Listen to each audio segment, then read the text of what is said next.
Hey guys, so this is my review of the Co2 Thunderbee. Just wanted to use it a little bit before I give you guys a full review and let you know what I think.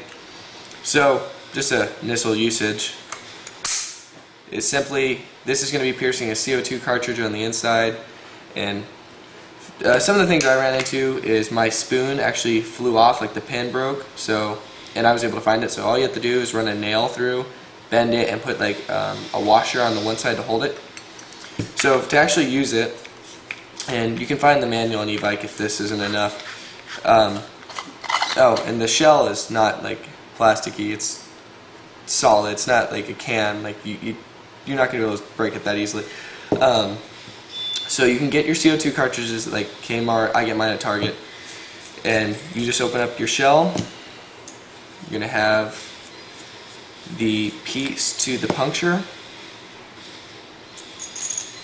and this is just going to screw over this cap. Now this actual portion for the pin to go through will come loose. I mean, I don't just roll my grenades, I chuck them like they're supposed to be. So what Evike suggests is that you can hammer this in, and that's what I did. I don't usually recommend using force, but it works.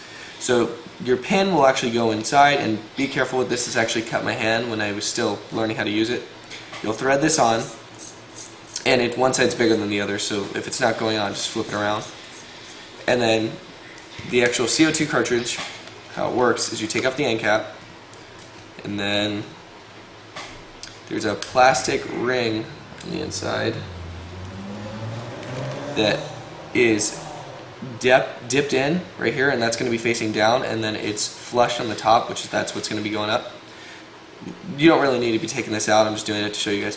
So you would put the CO2 cartridge in, and I'm not going to leave it in, I'm not going to use it right now, I'll show you guys a video, or put one in. And you would put the black piece in, and then put the end cap on, obviously. And some people use scissors or a screwdriver, but essentially what this ring is doing is holding it in place so that the pin's able to hit it more efficiently. And then you would just press it down over the CO2 capsule like that, and just get it nice and tight down in there. You can use your pen, it's a lot easier that way. Just some tricks to get it to go off sooner. I don't recommend any of this, but you can put coins in the bottom of this so that the CO2 sits higher up, and essentially when this pierces it, it'll make a bigger indent and hence go off sooner. It's already going to go off in like 3 seconds, so like I said, I don't recommend it. I usually just hold it until I feel the gas pressure and then I throw it. But if you guys feel up to that, you can go ahead and make a video and show me how that goes. The strength, the plastic though, like since it's so thick, another trick to do is you can, like I said, I don't recommend this, but you can thin lines down, or cut lines in, and that'll make weak points and it'll explode sooner. And then to actually use it, prime it before you put the CO2 in, set the CO2 ready, and then prime it like this. So what you do is you pull the hammer back, and if you can't fit your finger in there at first, it'll loosen up after a while, but you need a 3mm or anything small enough that the pin's usable. You pull this back, and what you're going to do is there's a second hole in the back, and you're going to line that through.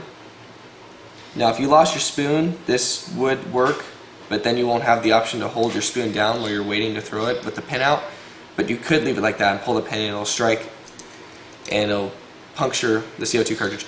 But then what you do is you hold down your spoon so that the actual puncture part, or the part that flips and punctures it, is holding down.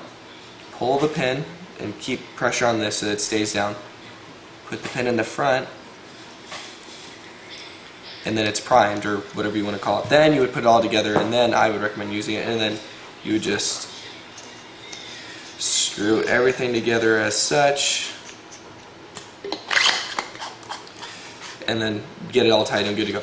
Now the actual package will come with an extra pin and a secondary washer, which the washer in the inside you're more than likely not going to lose, but it's right there on the actual piercing part. It's just to help keep placement, but you're more than likely not going to need it. It's pretty large and it's not really going to go off anywhere. I recommend marking these as well because, well, people steal stuff. As well, the maintenance wise, there's no real maintenance. I mean, there's a small O-ring or rubber, but it's CO2. It's not green gas. You're not going to need any heavy maintenance. Now, as for usage, don't be playing around with these unless you're on the field.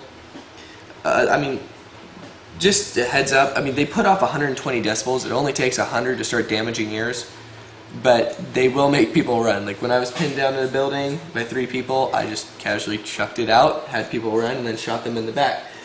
Let's see. If you guys have any just further questions or usage, I mean, there's not much more to give in depth. Like if you need replacement parts, just go to Evike or Thunderbee's site, and you can buy a replacement spoon if you don't feel like doing what I did. The Thunderbee and everything you see, or replacement shells, you can get at Evike. I got a 12-pack with the actual using portion. The shells are not reusable, for $35, and you get 12 shells. So it's a pretty good deal.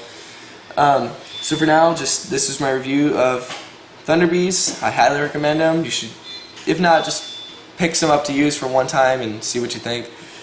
So this is Sean out. Play hard, play safe.